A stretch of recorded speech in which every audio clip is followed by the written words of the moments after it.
Siya nga pala, Inko. Heto yung mapang nakuha namin sa kubo ng lakad. Sa'yo na yan. Baka kasi dumating sa puntong kakailanganin mo ang punyal. O siya, Dario, Astring, mauna na ako sa inyo, ha? Alam nyo naman, marami pa akong gagawin. Tsaka baka matagalan ako bago muling magpakita sa inyo. Dahil sa paghahanda naming gagawin sa nalalapit na Biyernes Santo. Wika ni Essing. Sige Essing, mag-iingat kayo ha. Kung may kailangan kayo, huwag kayong mahiyang lumapit. Sagot naman ni Dario. Matapos nilang makapag-usap, agad din namang umalis ang pangkat ni Essing ng busog at masaya. Sa paglipas pa ng oras, ninais nila Lolo Inko na maglakad-lakad na muna sa baryo nang sa gayoy maging masaya naman ang kanyang pagdayo sa Ulutanga. Habang sila ay naglalakad, doon nila napag-usapan ni Dario ang tungkol sa punyal na tinutukoy sa mapa. Ayon kay Inko, na ang punyal na yon ay isang maalamat na punyal na kung saan isa lamang ang taong naging karapat-dapat na gumamit nito.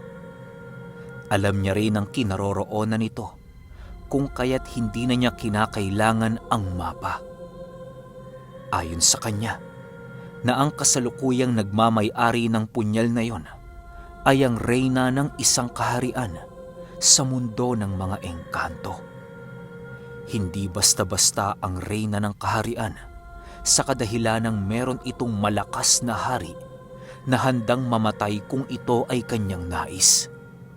Marami na ding nagtangkas sa punyal na yon, subalit wala ni isa sa mga ito ang nagtagumpay.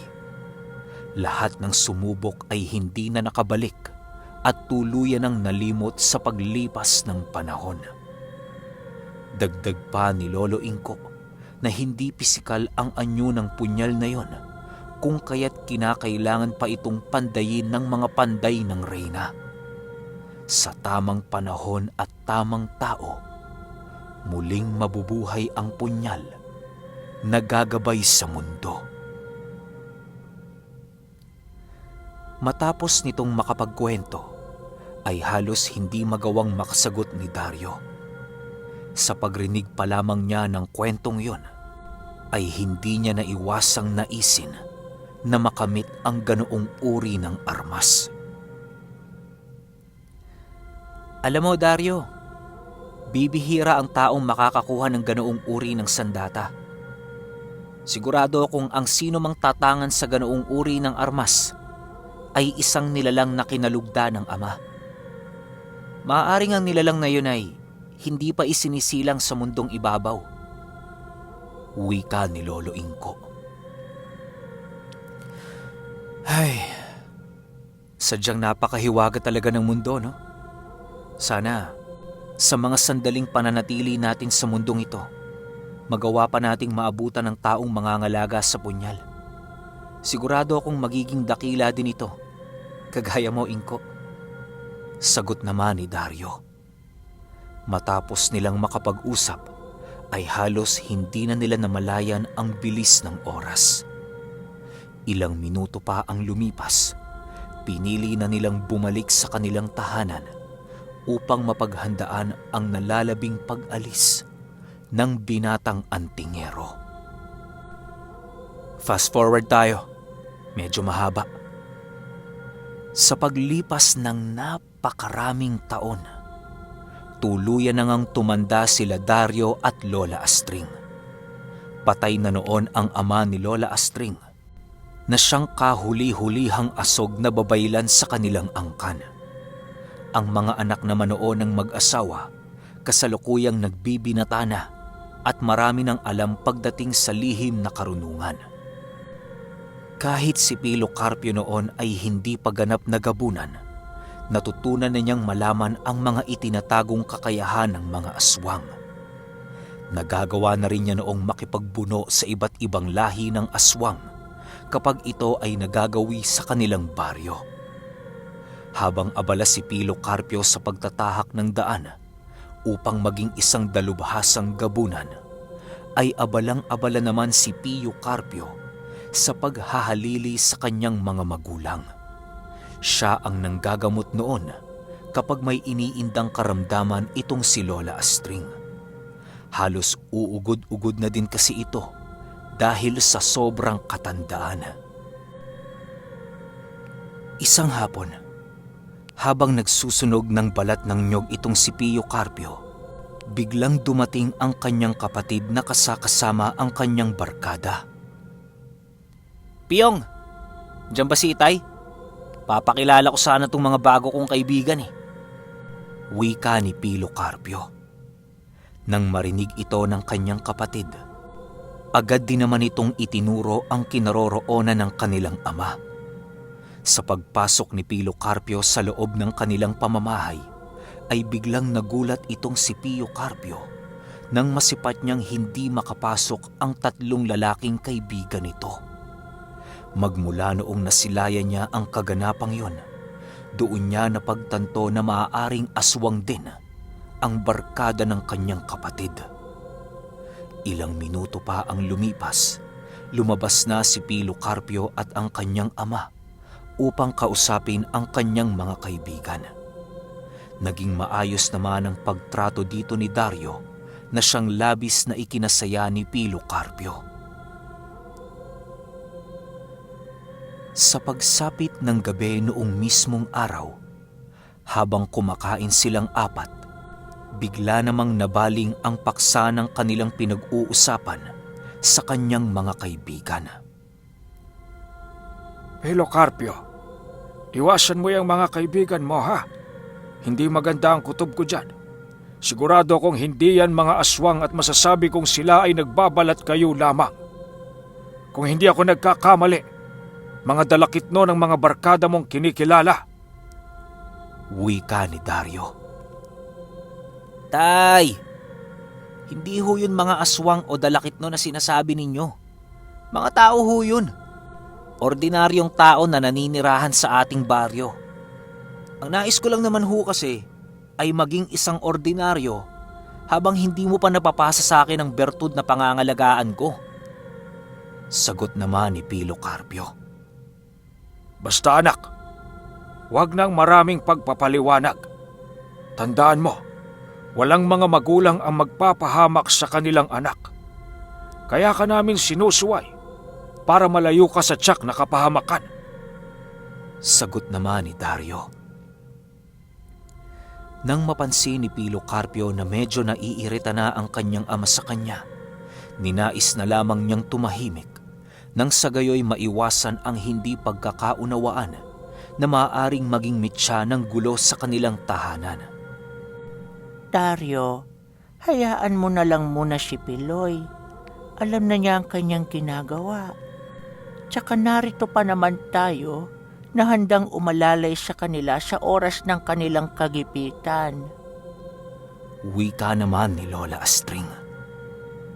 Matapos nilang kumain, pinili na ng mga ito ang magpahinga. Si Pio Carpio noon ay naghahanda na sa kanyang panalangin sa ama hanggang sa pagsapit ng hating gabi.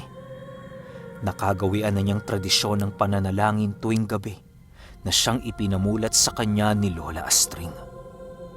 Dahil sa matanda na talaga noon si Lola Astring, kung kaya't hindi na ito nakakasabay sa gawain ng isang manggagamot. Maaga pa kasing natutulog noon ang matanda sa kadahilanang nagkakaroon ito ng matinding sakit ng ulo kapag kinukulang ang kanyang tulog. Sila Dario naman noon, piniling maglakad-lakad na muna sa labas habang pinag-uusapan ang tungkol sa mga dalakit nun. Alam mo Piloy, marami ka pang hindi nalalaman tungkol sa panganib na dulot ng mga dalakit nun.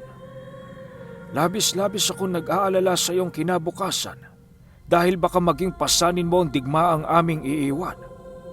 Alam kong hindi titigil ang mga demonyong yon hanggat hindi nakakabawi sa ating uri. Ngayong malapit na akong humarap kay kamatayan, wala akong ibang iniisip kung hindi ang iyong kaligtasan. Wika ni Dario habang hawak-hawak sa ulo ang kanyang anak. Nang marinig ni Pilocarpio ang sinabi ng kanyang ama, hindi niya nagawang makasagot sa sinabi nito. Ang tanging nagawa na lamang noon ni Pilocarpio ay ang tumingin sa malayo habang patuloy na naglalakbay ang kanyang kaisipan. Alam niyang hindi nagbibiro noon ang kanyang ama dahil palagi itong seryoso sa tuwing nag-uusap silang dalawa. Piloy, ngayon pa lamang nagpapaalam na ako sa iyo sa pagkawala ko. Nais kong maging matatag ka, alang-alang sa iyong ina at kapatid. Nais ko mang kayong samahan sa loob ng mahabang panahon. Hindi yun maaari dahil sa paniniwala ng ating lahi. Wala akong ibang hangad sa inyo, anak, kung hindi ang kayo'y mapabuti sa likod ng inyong mga uri. Dagdag pa ni Dario. Nang marinig ito ni Pilocarpio, bigla na lamang bumalik ang kanyang wisyo sa loob ng kanyang katawan. Alam niyang seryoso noon ang kanyang ama sa kadahilan ng patuloy na tumutulo ang luha nito habang kinakausap siya. Ilang minuto pa ang lumipas, bigla na lamang tumulo ang luha ni Pilocarpio ng walang tigil. Nais niya noong sumigaw ng napakalakas, subalit nagawa siyang pigilan ng kanyang ama. Habang patuloy na nagpupumiglas noon si Pilocarpio, ninais na lamang ni Daryong dalhin ito sa lugar ng kanilang kauri.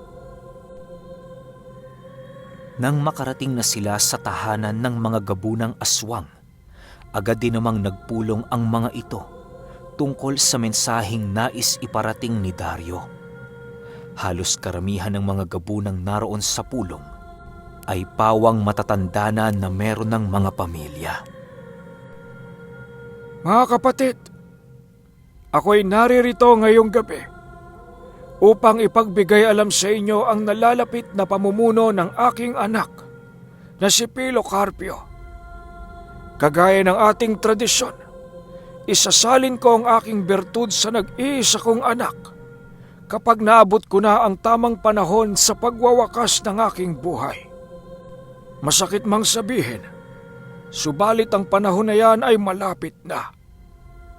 Sa ngayon, nais kong malaman sa inyo kung meron bang tutol sa magiging tagapaghalili ko. Maaari na kayong lumabas kung sa tingin ninyo kayo ang karapat-dapat kesa sa aking anak. Wika ni Dario. Nang marinig ito ng mga gabunan, wala ni isa sa mga ito ang naglakas ng loob upang kalabanin si Dario.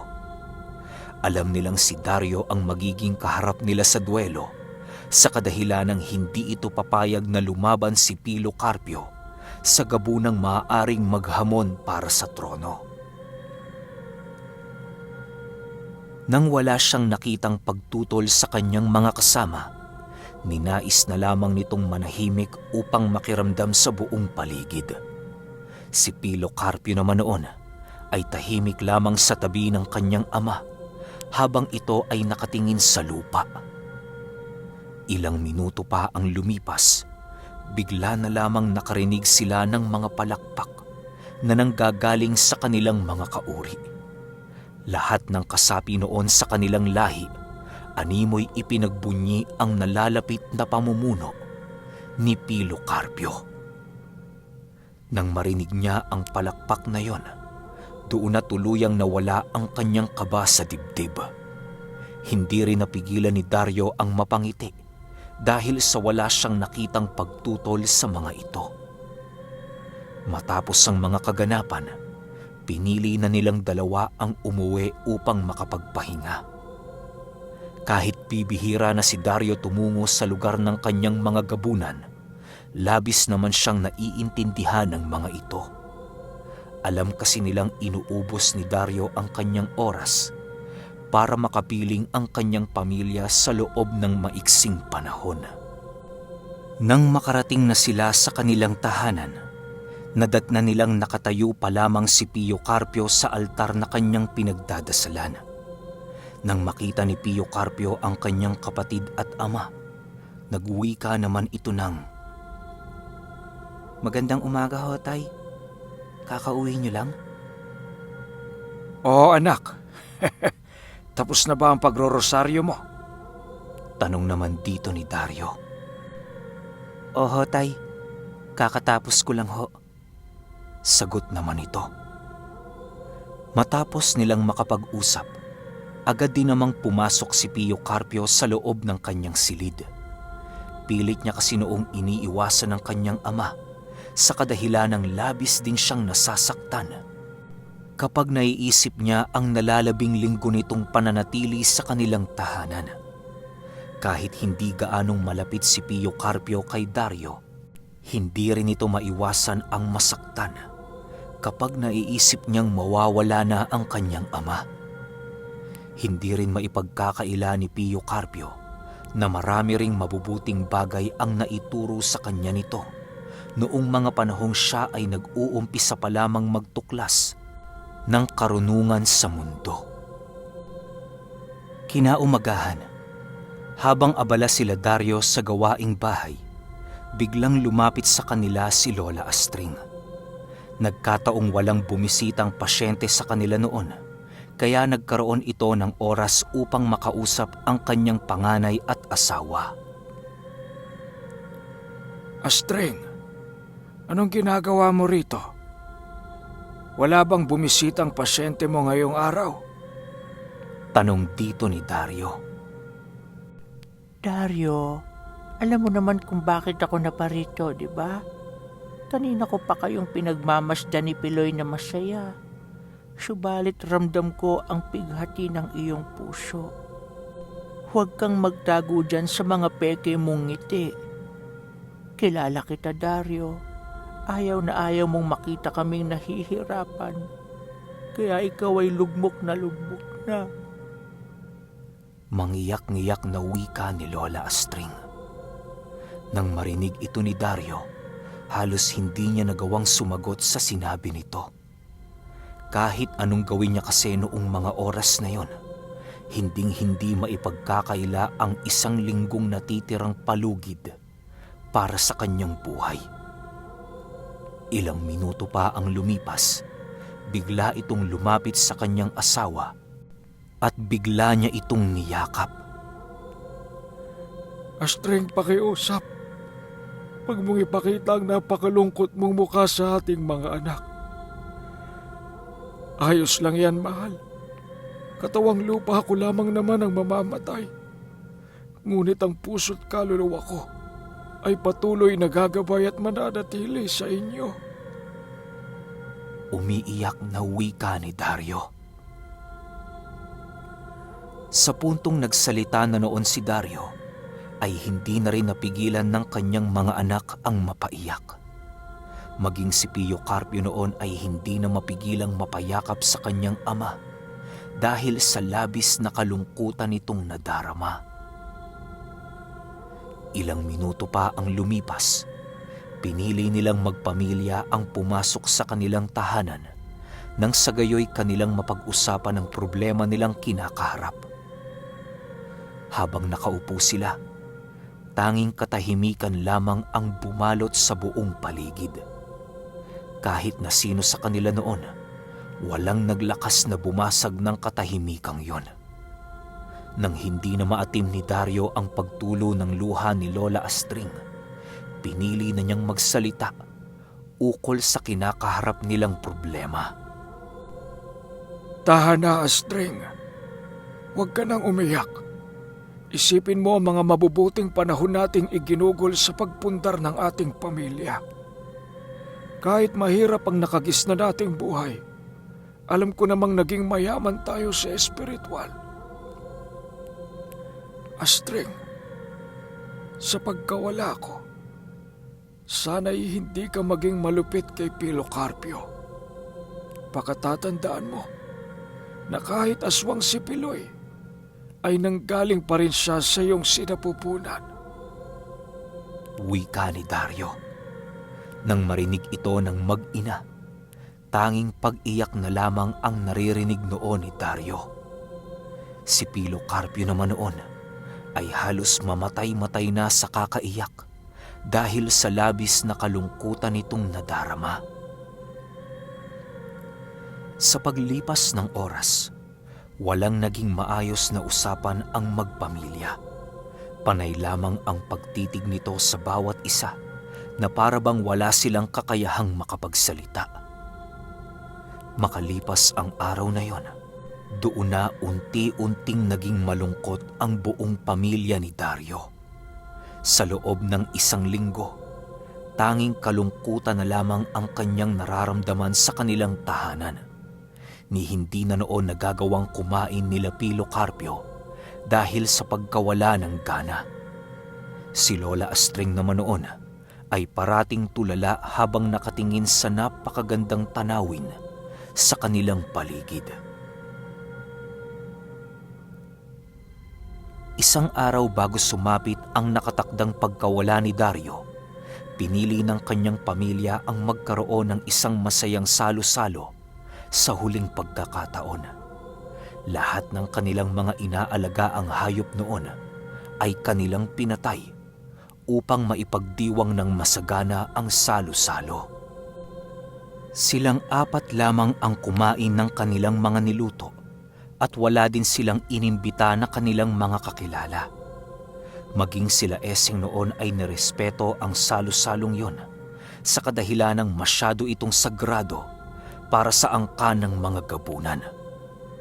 Sa pagsapit ng gabi noong mismong araw, pinili nila Lola Astring na ipagpatuloy ang kanilang mga nakagawian sa kanilang tahanan. Ang tanging kasama lamang noon ni Dario ay si Pilocarpio na siyang magmamana ng kanyang bertud. Sa pagsapit ng 10:00 ng gabi, ninais na ni Dariong inumin ang isang lason upang magkaroon siya ng maayos na kamatayan. Matapos niya itong inumin, agad din naman siyang humiga upang matulog. Tay,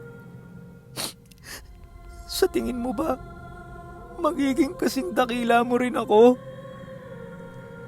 Umiiyak na tanong ni Pilocarpio.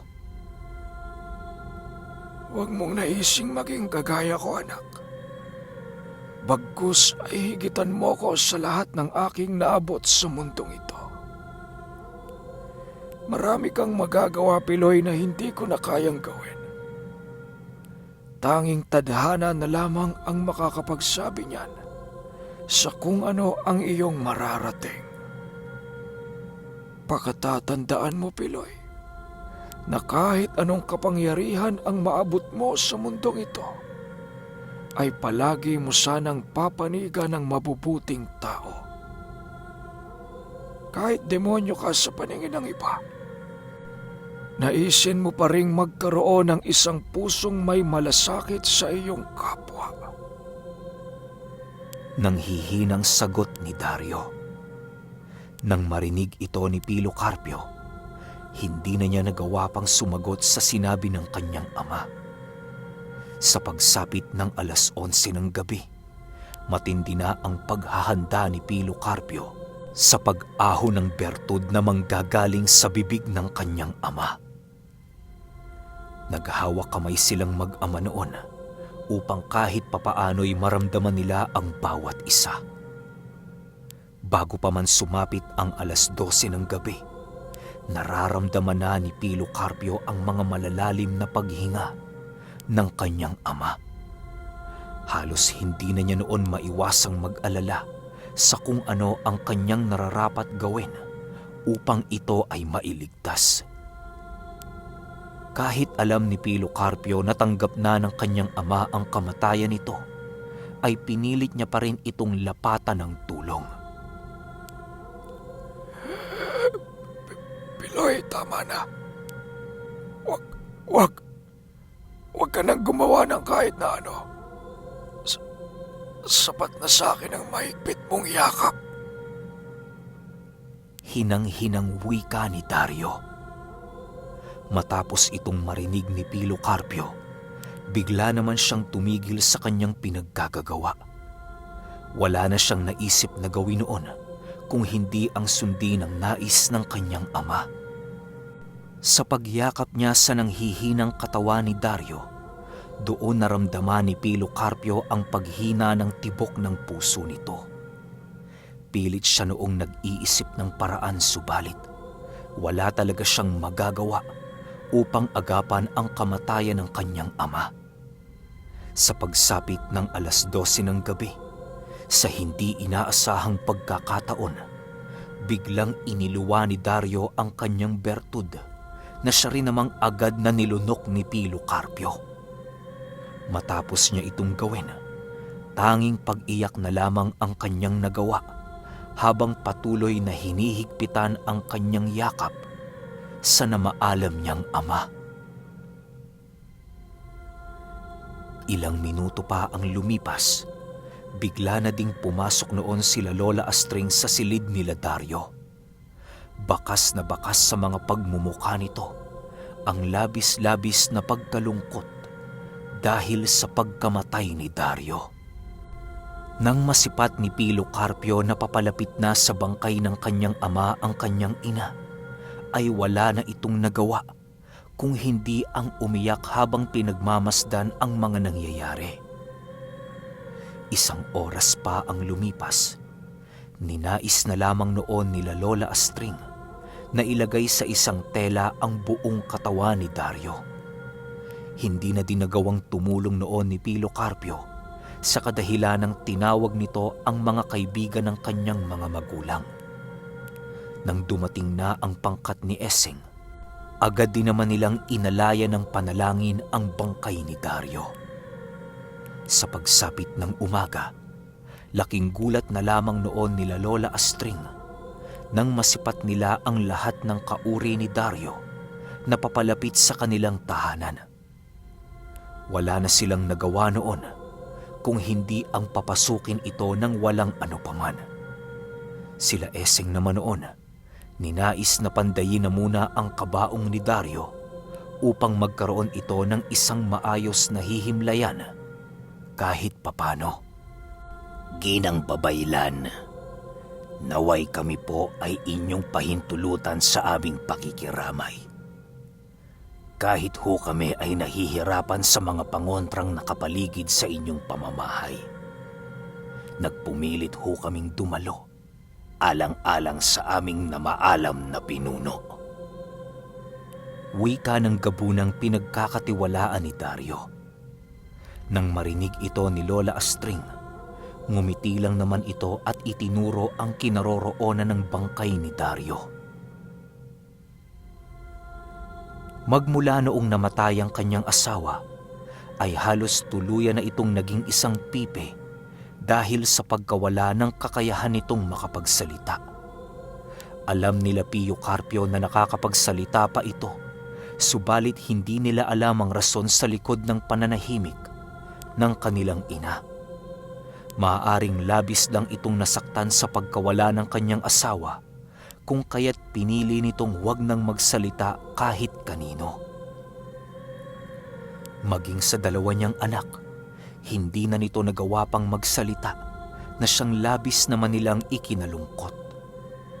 Matapos ang libing ng kanilang ama, doon na nag-umpisang maging malungkot ang kanilang buong pamilya.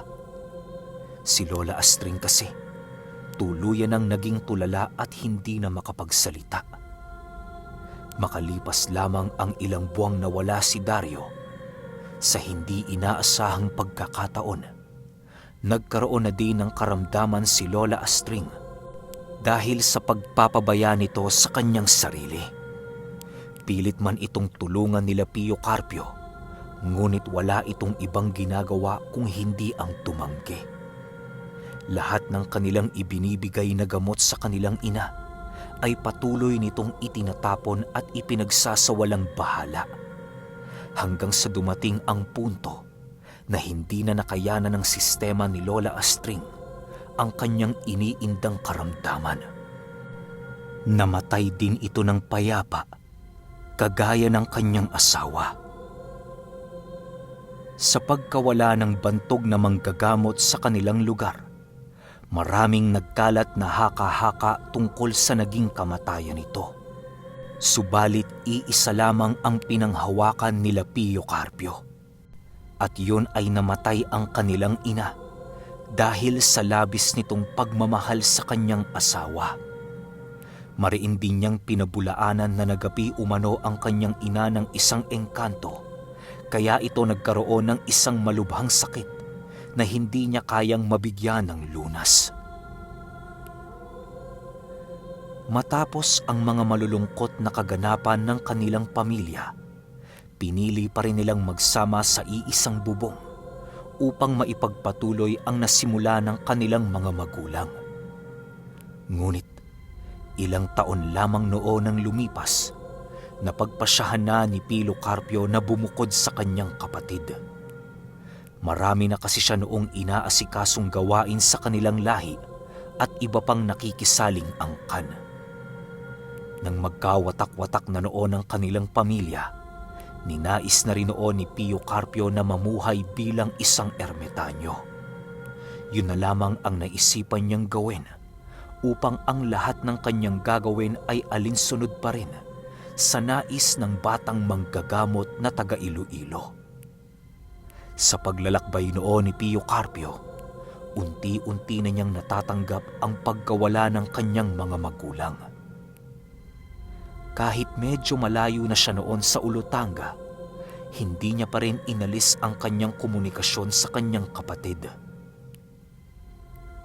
Hanggang sa ilang dekada pa ang lumipas, napagpasyahan niyang bumalik sa kanilang lugar at doon niya unang nakita ang anak ni Pilo Carpio na si Gonzalo. Magpahanggang sa ngayon, patuloy pa ring nananalaytay ang kwentong ito sa lahat ng kaangkan at apo ni Lola Astring.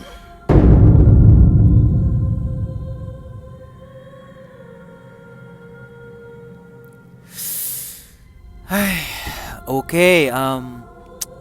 Wala akong masabi sa kwento. Mix na naman ako eh. Malungkot, masaya. Alam niyo yun. Sayang no, kung nauna siguro tong kwento na to, tas sunod natin yung ang ama kong gabunan. Ganda rin no, kung ganun yung pattern na nagawa natin. Pero napakaganda ng kwento ni Lola Astring kahit panahon pa ni kopong to. Ganun na siya katagal. Kasi ilang taon na eh. Parang hindi ko masabi. Tapos tungkol naman sa series, meron akong 2 series dito pero parehas lang maiksi. Gusto nyo bang unahin natin yung Tahanan ng mga Mutya? Parang gusto ko kasing gawin yun eh. Sobrang ganda kasi ng kwento. Tsaka hanggang ngayon kasi buhay pa yun eh. Yung bida dun sa kwento na yun. Kaya talagang merong magpapatunay sa atin. Sana lang pumayag na maglapag ng pictures o kahit mga konting pakita lang, di ba? Para naman talaga mapatunayan nating legit na legit yung kwento. Pero sa ngayon, maraming salamat sa inyo sa lahat ng sumubaybay sa kwento ni Lola Astring, kay Gonzalo, kay Pilo Carpio. Abang-abang na lang tayo sa mga susunod pa nating series at napakarami ko pang lineup na isang kwentong bagsak. Yun yung mga one hit natin. Nakita nyo naman sa My Day ko sa Facebook. Nasa 50+, 60+ pa yung kwento dun. So pahintay na lang ako. Sa ngayon, ito na muna tayo. Maraming salamat sa inyo. Yun lang. Hanggang sa susunod na kwento. Salamat ulit.